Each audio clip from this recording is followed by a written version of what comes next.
Ananias Nananani Homes, a paradise for senior citizens, Coimbatore. ஜனவரி முதல் இப்போது வரை 2417 இந்தியர்களை அமெரிக்கா நாடு கடத்தியிருப்பதாக மத்திய அரசு தெரிவித்துள்ளது.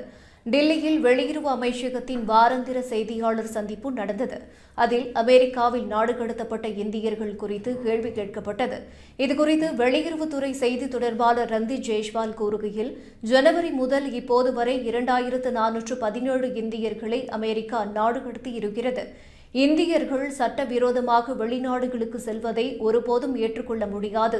சட்டவிரோதமாக இந்தியர்கள் தங்கள் நாட்டில் இருக்கிறார்கள் என்று ஒரு நாடு கூறினால் முதலில் அவர்களின் ஆவணங்கள் சரிபார்க்கப்படுகின்றன.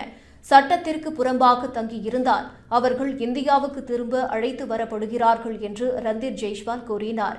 மேலும் சட்டவிரோதமாக ஒரு நாட்டுக்கு இந்தியர்கள் செல்வது சட்டப்பூர்வமாக வெளிநாடுகளுக்கு செல்லும் இந்தியர்களின் நம்பகத்தன்மையையும் மத்திய அரசின் முயற்சிகளையும் பலவீனப்படுத்துவதாக ரந்தீப் ஜெய்ஸ்வால் குறிப்பிட்டார்.